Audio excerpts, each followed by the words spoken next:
This tutorial will describe the general usage of the FFG 7 weapon stations, specifically the weapons coordinator, the weapons control, and the torpedo control stations. By the end of this tutorial, you should be able to successfully fire from these stations. For general information on the FFG-7, please consult the other FFG tutorials provided. And, of course, we encourage you to consult the manual for detailed information on all components in the game. From the nav map station, we select the Stations menu and go to the Weapons Coordinator station. This station's purpose is to detect and classify contacts using the available surface search and air search radars, and also to populate the target queue for use in other weapons stations. The buttons along the bottom of the screen are used to enable and disable the available radars, and also to display the helo's transmitted radar data if the helo is currently in sync with the FFG and on the ASTAC station. These radars can all be turned on simultaneously, and the radar contacts will be marked automatically for you. In that sense, the weapons coordinator is responsible for gathering all information on the available contacts and to make the final decision on the classification and alliance or ID of those contacts to coordinate an attack if necessary. Once a contact is considered to be hostile, the weapons coordinator can enter it into the target queue so that the crew manning the other weapons stations can engage it. This is mainly an issue in multiplayer, multi-station games in which various people are manning their respective stations and will depend on the target queue for their particular responsibilities. In single player, you are in control of all stations and you may choose not to utilize the target queue. Any target in the target queue can be designated as a hold fire target and will communicate that this contact is still considered a threat but is a lower priority, or that the contact is assumed hostile and needs to be verified before it is engaged. However, just because a target is labeled with a hold fire status, it does not provide anyone from any of the weapon stations from firing upon it. Let's add two hostile contacts to the target queue, one surface contact and one subsurface contact.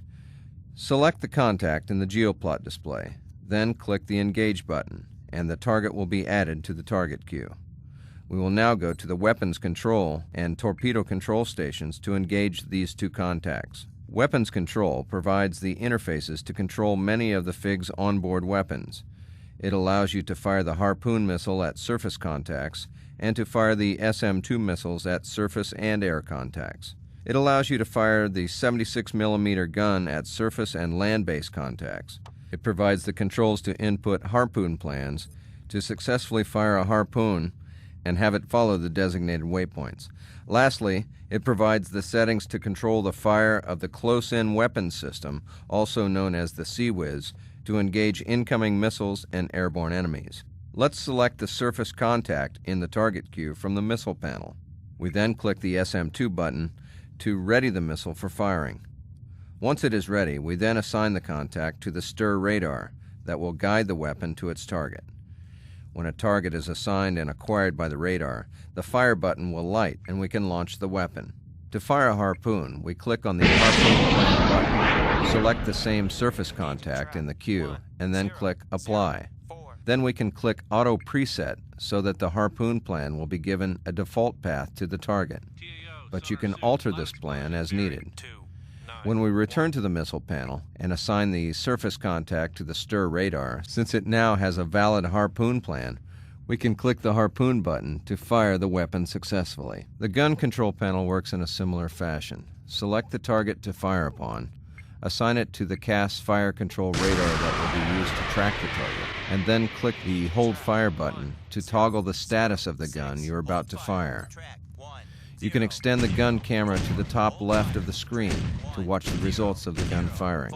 The CWIS panel is slightly more automated in that when the CWIS is set to auto or full auto, it will engage incoming contacts automatically. When set to auto, the CWIS will engage air attacks that are incoming in excess of 200 knots, assumed to be inbound missiles or hostile aircraft. When set to full auto, the CWIS will automatically engage any air attack inbound or outbound that are within range of the CWIS radar.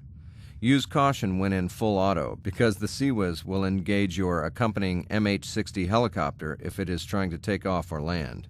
The torpedo control station relies entirely on the target queue as it doesn't have a geoplot display to hook the contacts manually. You may notice that the targets entered in the target queue are displayed along the perimeter of the circular torpedo control display with a line and track number. You may move the triangular cursor along the outer edge of the circular display and jump to the computer intercept bearing of the target selected in the target queue. When own-ship course nears that which is recommended in the course to steer readout and the gyro is set to the best possible setting for the selected contact, the cursor turns a bright orange color. With a good chance of hitting the target, we can click the Ready button and fire the torpedo. That concludes our FIG weapons tutorial. Please consult the manual for a more detailed description of how to use the FIG stations and tactics to employ those stations successfully in the game. Torpedo away, starboard tubes.